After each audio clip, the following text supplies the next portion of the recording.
Hey, what is up? Welcome to this episode of the Entrepreneur to Entrepreneur podcast. As always, I'm your host, Brian Lofrumento, and I'll tell you what, we all know that so many different industries are being shaken up with AI, and I would argue that one of the most traditional industries that is begging out to be shaken up by AI and technology is real estate, and that's why I'm really excited to be joined by an incredible founder and fellow entrepreneur who not only has identified a need in that marketplace, but is actually doing something about it. Let me introduce you to today's guest. His name is Zach Farkas. Zach started his entrepreneurial career building duck hunting boats when he was just 16 years old. He then joined the Army to pay for school, and after the Army, he was a nation-leading mortgage lender who also wrote first checks to veterans-founded startups. Most recently, he graduated from Chicago Booth, and he founded his company called Relos, which automates real estate transactions using an AI-powered platform.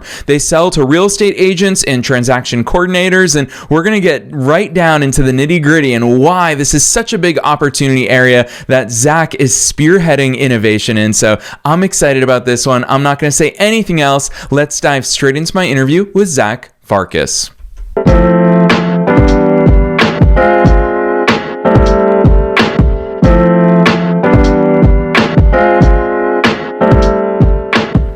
All right, Zach, I am so very excited that you're here with us today. First things first, welcome to the show. Yeah, thanks for having me. Heck yes, I think it's so cool what you're up to today, but I don't want to start with what you're doing today. I want you to take us beyond the bio and tell us, who's Zach? How did you start doing all these cool things? Yeah, so I think, we'll just sort of skip the early childhood entrepreneurship stuff and just go straight to my time in the Army.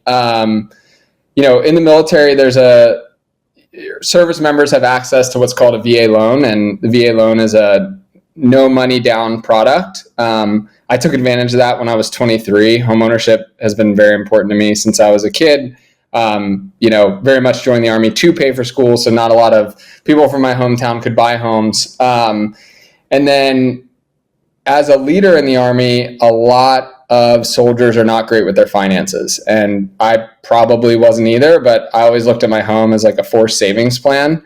So I used my VA loan again before I got out. And then, I sort of identified this problem of veteran financial literacy, and that kind of became my mission for mortgage lending. So as a mortgage lender, I focused more on education and more on credit improvement, and I created home buyers, and that ultimately led to within 2 years, me breaking $100 million in fundings, which was the fastest anyone had ever done that, and being, nationally recognized within 2 years.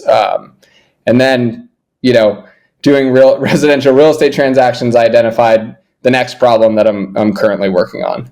Yeah, I love that. Zach, walk us right into there, because clearly you identified a gap and a problem in the marketplace, and you're doing something about it. Tell us about that chapter. Yeah, so I think the observation really happened when I purchased my first home. I hired a very good real estate agent. I'd done research, and just, you're going to be closing tomorrow. Now you're going to be closing next week. And my second transaction kind of happened the same way. And I knew my agent was good, but it wasn't really until I started mortgage lending that I identified why real estate transactions are so hectic and so chaotic. And that's really like, there's over 9 participants, all that work in different ways, use different platforms, and ultimately have a different understanding of what their jobs are, trying to get to the finish line on, the largest financial transaction of most Americans' lives. So, I think the problem is multi-homing costs, which are the costs that someone incurs by using different platforms. And that's really expanded by having to collaborate with 9 people that you haven't worked with before.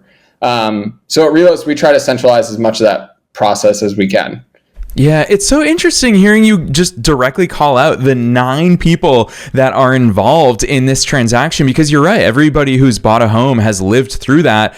The word chaos is especially relevant there, and it's hard to make sense of all of that. I remember for a long time, Zach, it probably took, I'd say within the past 12 months in the advent of AI, that one day I sat down and I said, Please explain closing costs to me. It's just such a convoluted process. Every single real estate transaction, AI has tried to make sense of it for me, but talk to us about what Relos does, because you've already spelled out how complex and confusing it is for all of us, but where's Relos fit in there? Yeah, so I think, there's the way that we went about, I'm going to answer your question just in a roundabout way. The way that we went about it is we said, okay, like everybody wants to get to what point, and that is closing. So we sort of backward built from there, both in identifying problems and implementing a solution. So, how to close. There's things you have to do to close, and where do we find the list of things that you have to do to close? And that's in the purchase contract. So the first step really was, hey, can we read this purchase contract with AI? And then after we've read it, can we create a custom and tailored task list for each of the 9+ participants? We've been iterating on that process for, I would say, about a year and 2 months. And then really in the past 2 months, we're starting to expand outside of the purchase contract itself, because we have that nailed, I would say, moving more into like user role implied tasks that aren't stated in a purchase contract, and property implied tasks as well. Was that too jargony? No, it definitely answers the question. Hopefully for listeners that have experienced this, I'm sure that it makes a lot of sense as well. But Zach, where I really want to go with you is I find it fascinating that you're doing this innovative work in, I called it out, I threw a little bit of shade at the very top of the episode, a somewhat traditional industry. And I think about all the ways real estate has changed over the past few years. I saw a stat recently, I'm not even going to make it up on the air, but it was something along the lines of X% of people are now finding their homes themselves through Zillow, through Redfin, through all of these things, where traditionally we needed an agent to filter and search using MLS, which only they had access to. Things are changing there, but it doesn't seem like real estate has gotten as on board as many other industries when it comes to AI. What's the reception been in your industry? Because hearing you talk about it, I'm like, you actually only make people's lives easier there. Yeah, so I'll address the first point. I'm gonna make a quick side comment. So yeah, I think the reason why real estate is so traditional is it's really a relationship-driven industry. One of the reasons why I was successful as a lender is, I had a relationship with each and every one of my clients, which was very time-consuming. But, I spent a lot of time with them because they want to trust their mortgage lender. And then the second part of that is every market in the country, be that, a city or a state or a town, is going to have different requirements. So in a lot of ways, the industry has to be localized in order for it to provide the best service. The other thing is I own properties in my market. I lived in Hawaii, and I could refer people to handymen and electricians and things like that. So when you look at an industry that's built off of relationships, I would say mostly that's positive. I think that's why it's very hard to innovate technologically, because a lot of the value proposition by real estate professionals is their relationships and their knowledge of their local market. Moving to the second piece, we're very lucky in that we're working in an industry that I have a ton of relationships in. So we've had no shortage of people willing to test our product. But again, the process is so manual that a lot of the workflows that we automate, we really have to do a lot of work on, and they have to be much more mature than other startups in other industries. And as far as reception, real estate agents, they're very busy people. May not seem like it. I know a lot of people like to, maybe don't look at them very favorable, but they're really interested in getting to their next lead and getting through the transactions more efficiently. That is, a hard jump for a lot of agents to make. And that's probably like our number one hurdle. It's like, hey, if we get your transaction flow efficient, faster, more transparent, that will actually lead to more business. So what we do, the byproduct is more sales, but that's not, overwhelmingly clear when we're doing sales and customer success trainings and stuff like that. Yeah, so well said. You brought up so many points, and I'm glad that you addressed the slight shade that I threw there on that industry. Your point about localization and how important relationships are there, it's incredibly relevant, and I think it's important for all of us to think about our own industries that way. I will say, as someone who's been itching to get into that short-term rental market, I hopped on Zillow and I was looking at houses in Savannah, Georgia. Little did I realize you cannot do short-term rentals in Savannah, Georgia. So it is a good thing that I had reached out to a local realtor that uniquely understands that local market. So there's definitely so much of that value add. And when I think about the value add that Relos brings to the market, like I said, it feels to me from the outside looking in that you make everybody's lives easier through the transaction process, which the business geek in me, Zach, wants to know the answer to this question. How do you separate your consumers versus your customers? It's one of the earliest lessons that I learned when I started my business at 19 is I had a soccer blog and I was convinced that my customers were my readers. Quickly, I realized, no, my readers are my consumers. The advertisers, those are my customers. I have to also serve them. They're the ones cutting me the checks. How do you strategically shake that out in your head? And I'm also curious how much thought you gave to it even before going to the market, because obviously you're already making moves there. Yeah. So first of all, we are pre-revenue. We should start generating revenue within the first 2 months. So I just want to make that clear. And then, I think second is what we did and what we do is we maintain a stakeholder map. So, the most important stakeholder in a real estate transaction is the client, right? If the client doesn't have a good experience, then the realtor won't want to use the product. And we don't sell to the client, we sell to realtors. There was an avenue that we could go where we could make this free to real estate agents, and we could do advertising. We actually do have one advertisement on the site, but it's free for the advertiser because they actually do free advertising for us. And it's an attorney, they do deeds. It's a non-competitive thing, and it's not going to ruffle any feathers. But it was, for us to charge real estate agents and ultimately brokerages who are local, regional brokerages who are going to be our main client, we specifically want them to pay for the platform because we want them to be invested in it. It is a new way for them to work, and, them exchanging dollars for a service incentivizes them to use the product better. I think it's, similar for me to fitness. Sometimes if I'm traveling or something like that, I get off my workout schedule. The easiest way for me to be disciplined about my workout schedule is to buy supplements, buy protein, and invest my own money. And then I'll take working out more seriously. So that's very much the strategy that we're employing for this. Yeah, I love that. And it also reveals your executive mindset where you obviously know where you are, but importantly, you know where it is that you want to go. What's that rollout plan look like? Especially, I think that you have such a fascinating vantage point of the industry because you've worked in it and because you have so many relationships there. I'm sure you've given a lot of attention and care to that go-to-market strategy. What does that look like on your end? Yeah, so I think for us, again, it's very important to understand the power dynamics in your market. So in real estate, 1% of agents actually drive 40% of the transactions across the country. So it's very, very focused at the top. And also selling into a brokerage per se is much easier if their top producing agent is using your software, because brokerages don't make money unless they do transactions, and they need a certain percentage of that top 1% at their brokerage.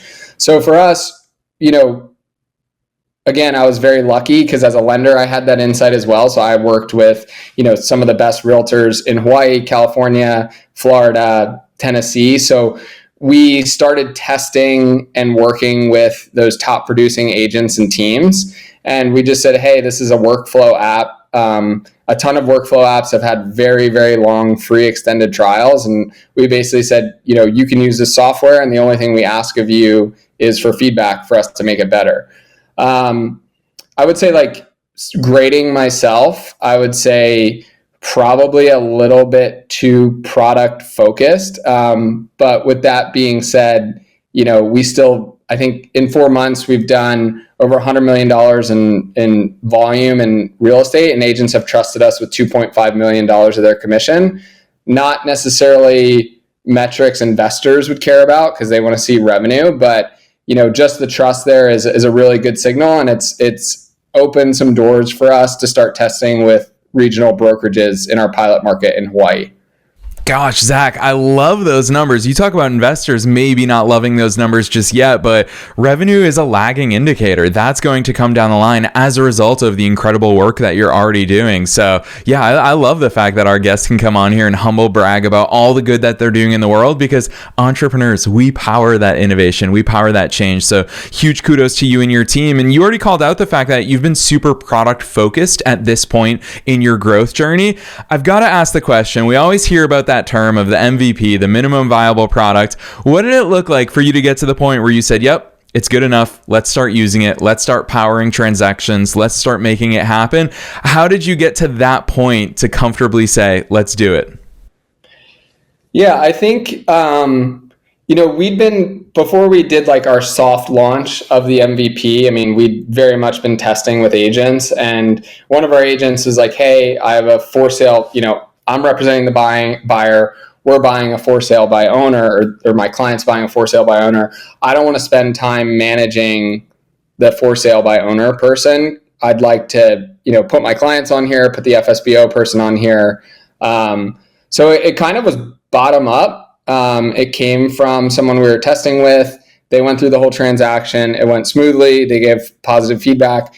And I asked them, I said, okay, do you think it's ready? Like, are you ready to use it for other transactions? And do you think it's ready for us to essentially start expanding outside of my network of everybody who'd been on there? And they said yes. And that's sort of where we got a little bit more firm with our early users who were essentially just using the platform to generate timelines. And we said, hey, these features are ready.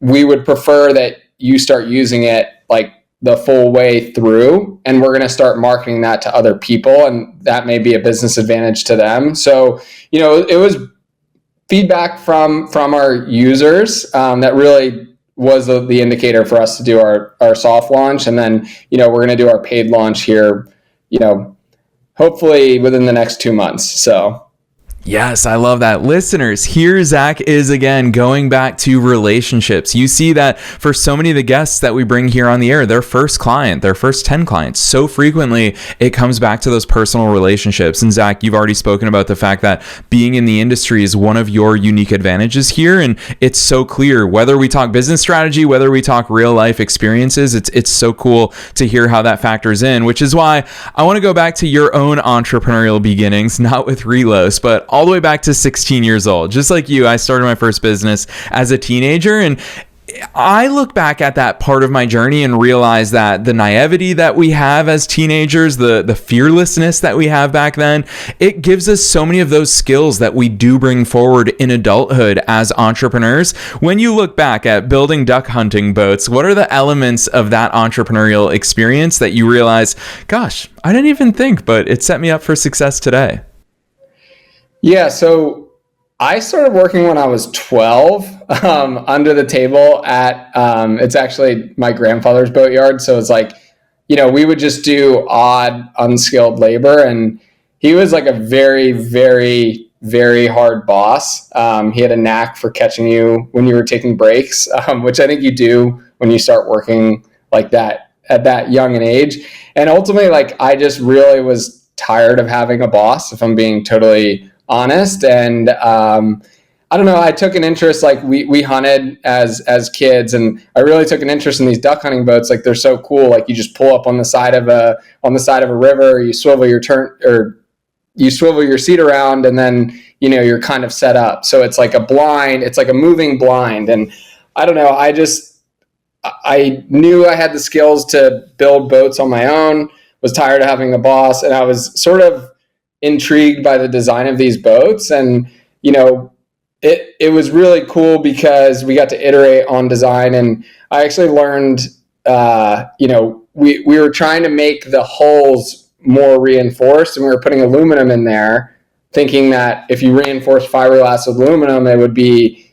it wouldn't break if you run it up on the beach or the side of a river. Well, we actually learned the same lesson that, tragic lesson, is that when you mix like metal with a material that bends, it actually leads to cracking, which was I forget the name of the submarine. They learned that the hard way too. So it was just really cool to like innovate on design. And we ultimately figured out a way to reinforce these holes in a novel way. And I think that was the most exciting part. And then when it came down to selling the boats, we ultimately broke even. Like the money that we put in, we were selling them for like $2,000 or $2,500. I think we built 8, and I think we just made our money back. So the other lesson there is like, superior design doesn't necessarily lead to like a better product, especially in a small market.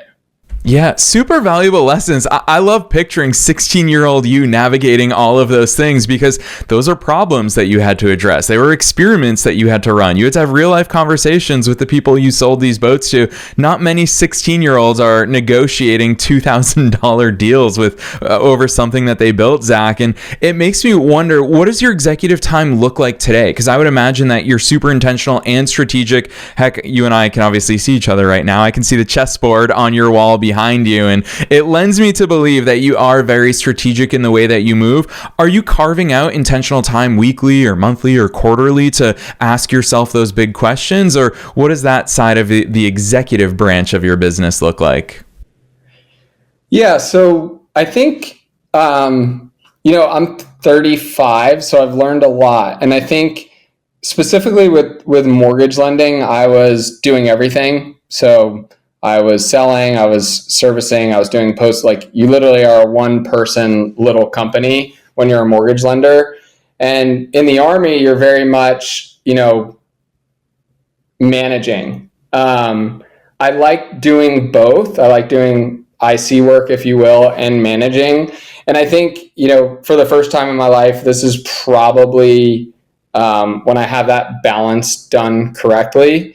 So I spend a lot of time doing sales and a lot of time on the product. And then as far as like strategic vision for the company and strategy and things like that, a lot of that is really conditions based, I would say. So, when do we pivot? I mean, the current company is a result of a pivot. When do we pivot? When do we start selling to different people? And a lot of that is really, again, driven by feedback. So I don't know if that's a great answer of like how I spend my executive time. And then the rest of the time I really spend fundraising. I mean, sales, fundraising, and then just managing the team, making sure everybody's happy is pretty much where I spend most of my time.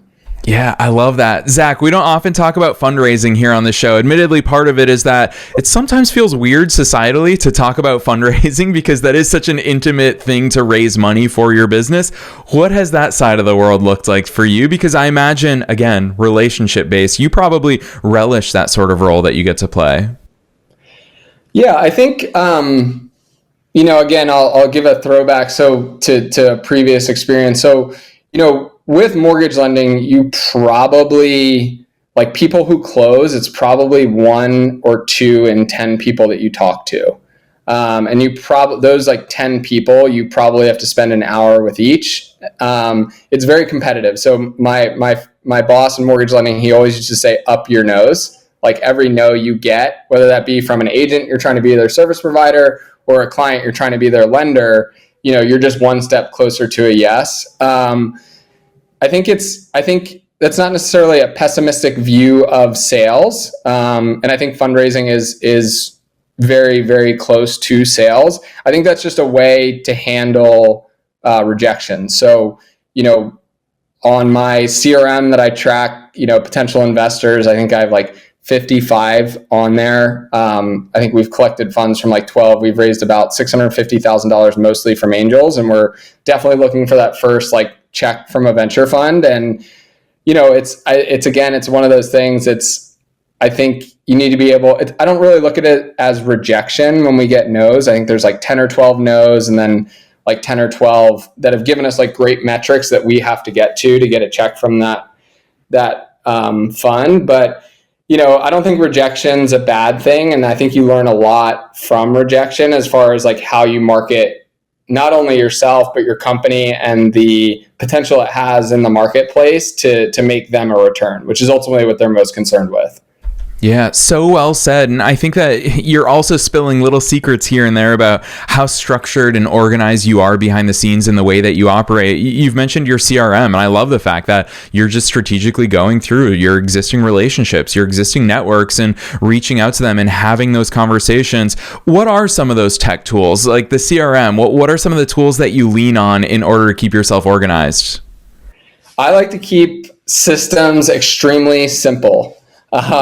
So I use Pipedrive probably to like its 5% potential. And really all I do is I put in, the name of the contact, their contact information, and it's a tile. And I have like 7 or 8 different, columns that I move them through, or stages, if you will. It's like, want to contact, made contact, diligence, pending funds, funded, and then there's like too early and denied. So it's really simple. I just put their contact information, I move them along, and the goal is like people on the left to get them to the right, whether that's to funded or whether that's to a rejection. Like both of those to me are good outcomes because, it's a lot like science. Like every time you disprove a theory, you're closer to getting to a theory that works. And that's how I view it. So it's a very simple system. And I think that if you spend too much time maintaining systems and you're not doing the actual work and like what you need to do. So I just use Pipedrive in its most simple form to manage like who I'm talking to investor wise. Yes, I love those insights. Zach, truth be told, I'm the same way behind the scenes. We use Trello, and it sounds like such a similar setup to you. We just have columns. We just drag cards from one column to the other. All these people with Salesforce and everything, cool. I love that it works for so many other businesses, but simplicity is king in so many different ways. So I love those insights. I want to ask you, obviously, being the founder of an AI-based company, what's your sort of personal and professional take on AI behind the scenes? Are you using it to bounce ideas off of? Is it helping you productivity wise? Is it doing some work for you? What does that look like behind the scenes? Yeah, for me personally, I generally use it as like a writing assistant. So obviously, we do a monthly investor update for sales stuff, like sales emails and things like that. So I would say my primary, personal use of it is a writing assistant and or search. There's probably ways I could use it better, but again, I'm not necessarily like an early technological adopter personally. So again, I use it in its most basic form. And then on the company side, we use AI to read the purchase contracts and create this task list and this timeline. So, it's pretty pivotal for the company. And, I would say it's pivotal for me as well. It's made me a much better writer and it gives me confidence. Really, it's almost like getting a second eye on everything you write, I think is very helpful. Yeah, Zach, your mindset is bringing me back to that Albert Einstein quote where he said, if you want to impress somebody, make it complicated. If you want to help somebody, make it simple. And it seems like you value that simplicity behind the scenes so much. So it's really cool to get inside that part of your entrepreneurial mind. And also all of these nuggets of knowledge that you've dropped on us so far makes me really wonder how you're going to answer this last question because it's super broad. I always ask it of our guests, and that is, what's your best piece of advice for listeners? Knowing that we're being listened to by both entrepreneurs and entrepreneurs at all different stages of their own entrepreneurial journeys, and knowing that you are one of us as a fellow entrepreneur, what's that one thing that you want to leave them with today? Yeah, I would say, the most important thing to me is action. I think a lot of people get stuck in inaction because they need something to be perfect. So I would rather make a call that I'm not prepared for than never make the call or make the call too late. Or I would rather send an investor update that maybe, needs some work or something like that. Like, I think it's just action is always better than inaction. And it's a lot of times better than, perfect action. So, I'm certainly not a perfectionist in most parts of my life, certainly not professionally. And I think, again, there's some sales stuff there as well, right? Like rejection, you get used to rejection, you don't fear it as much, and then you don't have to be so perfect. But yeah, just in the absence of doing anything, just take action and you'll pretty much be fine doing anything you want to do. Yes, I love that advice. Zach, it's not necessarily the advice that we always want, but it is absolutely the advice that we need. I love how you called out, I'd rather do the call poorly than to not do the call at all. It's absolutely true. And truth be told, in the world of podcasting, when people ask me for advice about starting their show, it's what I tell them. Your first episode, guaranteed to be terrible. Might as well record it, get it out of the way, and then just keep on recording. So I love that advice and hearing from inside of your entrepreneurial mindset. With that in mind, I am such a big fan of all the things that you're doing and the way that you're leveraging those relationships and your personal experiences with Relos. So I'm very excited to follow your journey. And if any listeners want to do the same thing or reach out to you if they work in a shoulder industry and want to collaborate in some way, drop those links on us. Where should listeners go from here? The best way to get in touch with me would just be zach@relos.com. So ZACH at relos.com, or my LinkedIn, Zachary Farkas. I do respond to cold outreach and stuff like that. So those would probably be the two best ways. Yes, and listeners, you already know the drill. We're dropping those links down below in the show notes, no matter where it is that you're tuning into today's episode. You've heard it from Zach here himself. If you message him on LinkedIn, he will get back to you. This is someone who values relationships in conversation. So if you're on the go or there's multiple Zach Farkases that you find on LinkedIn, don't worry. We're dropping his direct link down below in the show notes. Otherwise, Zach, on behalf of myself and all the listeners worldwide, thanks so much for coming on the show today. Thank you.